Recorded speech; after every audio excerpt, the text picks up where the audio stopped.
तो अगली खबर की तरफ लिए चलता हूं आपको, जो सामने आ रही है, जहां स्टेट साइबर पुलिस ने ऑपरेशन फास्ट के तहत 20 जिलों में 94 सिम विक्रेताओं को पकड़ा। अब तक 44 आरोपियों को गिरफ्तार किया गया है। 50 एफआईआर दर्ज कर संघ जांच इसमें जारी है। दरअसल फर्जी सिम का उपयोग कंबोडिया, थाईलैंड, झारखंड, पश्चिम बंगाल, बिहार, राजस्थान, उत्तर प्रदेश, दिल्ली समेत कई हिस्सों में साइबर फ्रॉड के लिए किया जा रहा था। आरोपियों से 24 लप्पू SIM, 26 mobile laptop, 7 thumb impression machine, 3 debit card, 2 passbook, 100 fake SIM समेत कई दस्तावेज बरामद हुए हैं। बता दें कि एमपी पुलिस इन दिनों फॉरगेट सिम एक्टिवेटेड टर्मिनेशन यानी कि ऑपरेशन फास्ट चला रही है। इसके तहत इंदौर, ग्वालियर, जबलपुर कार्यालय के साथ जिला पुलिस द्वारा संयुक्त कार्रवाई की है। ऑपरेशन के तहत 6 सदस्य स्पेशल ऑपरेशन ग्रुप ने 15 दिन में इस कार्रवाई को अंजाम दिया है।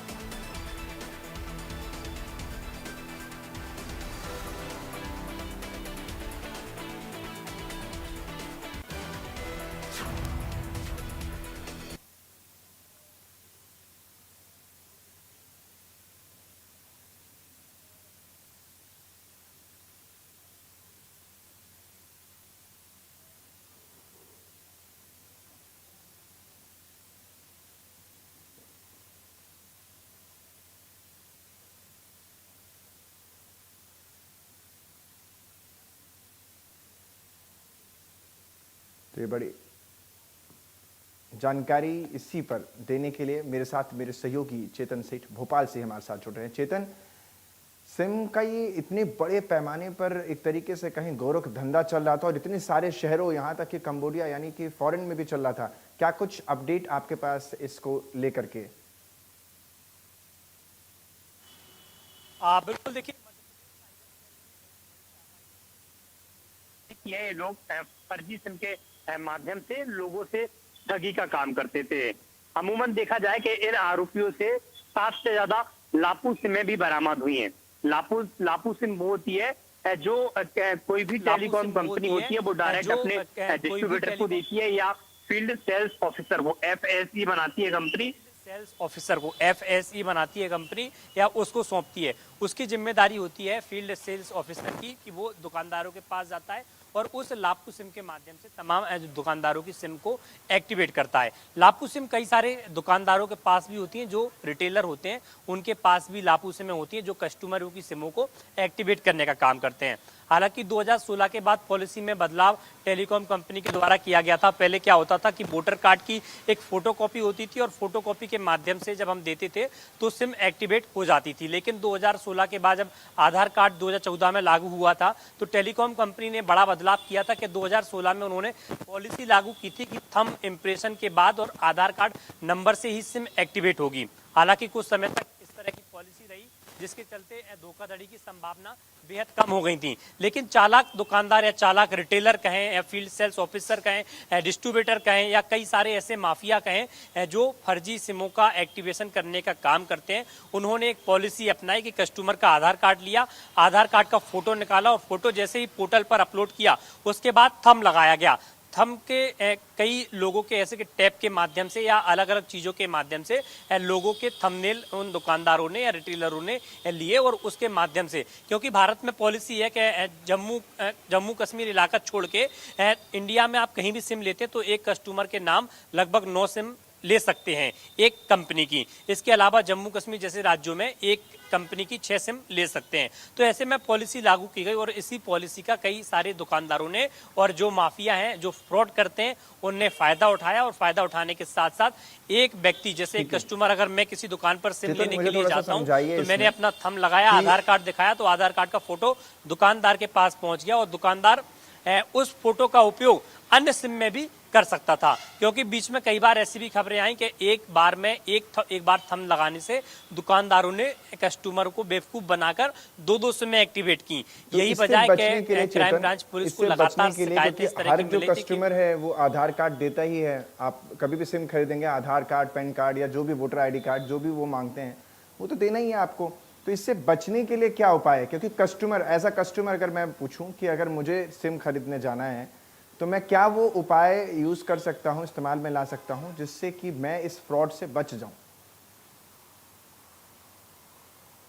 आप बिल्कुल देखिए, कस्टमर के लिए यहाँ पर क्राइम ब्रांच ने भी एक एडवाइजरी जारी की है, जिसमें बताया गया कि अगर कोई भी कस्टमर टेलीकॉम कंपनी या किसी भी सिम की दुकान पर वो सिम परचेज करने के लिए जाता है तो उसको आधार कार्ड देगा। आधार कार्ड की जब वो फोटोकॉपी देगा तो उस पर अपने सिग्नेचर करेगा और सिग्नेचर करने के साथ साथ उस दिन की वो डेट लिखेगा। डेट लिखने के बाद जब वो थंब लगाएगा तो पहले थंब मशीन से किसी कपड़े से थंब मशीन को साफ कर लेना है, उसके बाद अपना फिंगर लगाना है।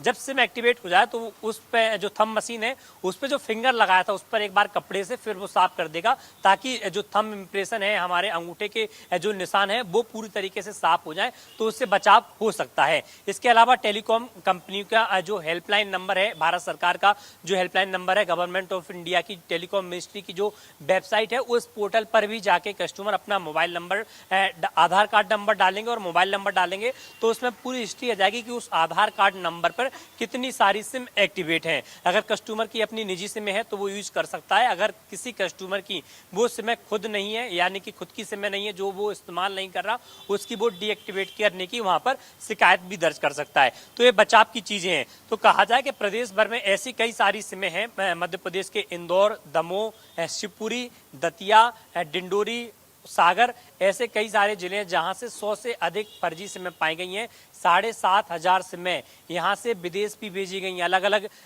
देशों में सिम भेजी गई, जिनके माध्यम से पूरे में फ्रॉडबाजी होती है। आप अंकित स्टूडियो में बैठे हैं और आपका आधार कार्ड से आपने भले ही 4 साल पहले, 5 साल पहले एक सिम परचेज की हो, लेकिन आपने इन नियमों का पालन नहीं किया होगा, क्योंकि आम आदमी को पता नहीं होता कि प्रोटोकॉल क्या होते हैं, नियम क्या होते हैं सिम लेने के, और उन्हीं का फायदा दुकानदारों ने या जो तमाम जो माफिया हैं इस तरह के जो सिम फर्जी सिम इस्तेमाल करने का काम करते हैं, उनने फायदा उठाया और उसी मतलब कई सारे लोगों के नाम पर ऐसी सिम खरीदी गई और खरीदने के साथ साथ उनका दुरुपयोग किया गया। आम लोगों को इस बात की अभी तक जानकारी भी नहीं है। क्राइम ब्रांच पुलिस को लगातार लंबे समय से इस बात की शिकायतें मिल रही थी कि मध्य प्रदेश में जालसाजी का काम चल रहा है, फर्जी सिमों का काम चल रहा है।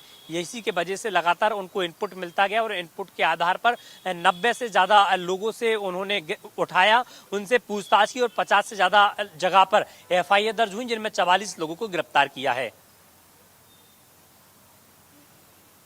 चेतन, एक सवाल यहाँ पर ये भी है, क्योंकि इसमें बड़े गोरख धंधे का पता लगा है, तो ये पहला तो केस ऐसा होगा नहीं, और भी प्रदेश में ऐसे बने होंगे जहाँ पर इसी तरीके के केसेस का जिक्र भी आप कर भी रहे थे। अब मेरा सवाल ये है बड़ा सिंपल सा, क्योंकि ये इतने बड़े स्तर पर धंधा चल रहा था और अब तक इसके बारे में टेलीकॉम कंपनियों को कोई खबर नहीं थी, विभाग को किसी प्रकार की खबर नहीं थी। ये भांडाफोड़ हुआ कैसे है पहले तो ये, और इतना लेट क्यों हुआ है, और अभी ऐसे कितने और हो सकते हैं आगे चल करके कि जो इस कड़ी में और सामने आएंगे? आप बिल्कुल देखिए, आपने एक जामतारा वेब सीरीज देखी होगी, उसमें किस तरीके से फर्जीवाड़े का खेल होता है, लोगों के OTP से उनके अकाउंट में से पैसे निकाल लिए जाते हैं। ऐसे ही मध्य प्रदेश और मध्य प्रदेश के कई इलाकों में इस तरह का खेल चल रहा था। मेरे पास जो जानकारी है उसमें झारखंड, बंगाल, बिहार, राजस्थान, उत्तर प्रदेश, दिल्ली तक जो साइबर ठग थे उनके भारत में संपर्क थे। काम करते हैं।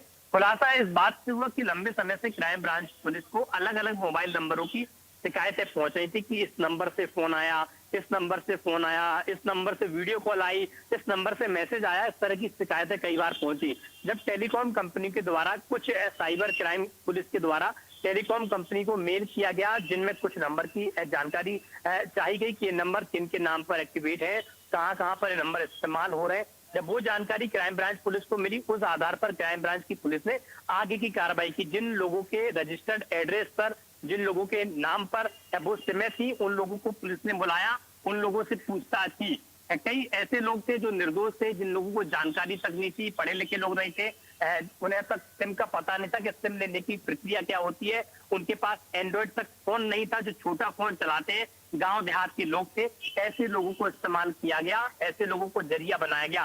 खास तौर पर प्रदेश के जो ग्रामीण इलाके वाले जिले हैं, उन इलाकों में इस तरह की घटनाएं हुई है, क्योंकि वहां पर किसान होते हैं, वहां पर मजदूर होते हैं जो सिम लेने के लिए जाते हैं। पढ़े लिखे इसमें होते नहीं, उनने कहा, दुकानदार ने कहा अंगूठा लगाइए, आपका अंगूठा काम नहीं किया, दोबारा फिर लगा दीजिए। तो ऐसे 2-2, 3-3 बार अंगूठे लगवा लिए गए। उनके नाम पर 2-2, 3-3 सिम एक्टिवेट कर दी गई। एक सिम तो बोले आए, लेकिन जो 2 और 3 सिम एक्टिवेट की थी, वो ज्यादा मुनाफा के चक्कर में दुकानदारों ने किसी अन्य लोगों को सेल कर दिया। तो ऐसे आरोपी पूरे में काम करते थे और इनके माध्यम से जब क्राइम ब्रांच पुलिस को इस तरह की जब शिकायतें पहुंची, शिकायतों के बाद कई एड्रेस का वेरिफिकेशन किया, लोगों का वेरिफिकेशन किया, उनसे पूछताछ की गई। जब इस पूरा मामले का खुलासा हुआ कि उन लोगों को जानकारी नहीं कि उनके नाम पर अनेक सिम चल रही है, उसके बाद क्राइम ब्रांच की ओर से पूरा एक मेल बनाया गया और मेल टेलीकॉम कंपनियों को किया गया।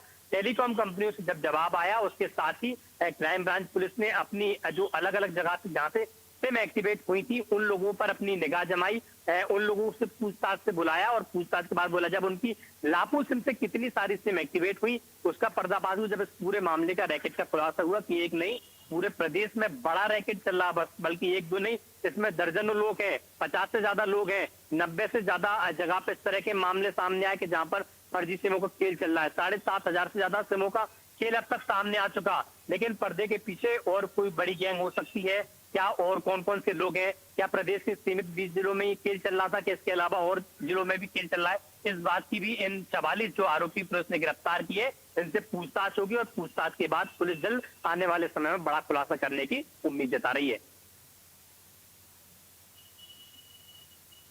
ठीक है, बहुत बहुत शुक्रिया चेतन तमाम जानकारी के लिए।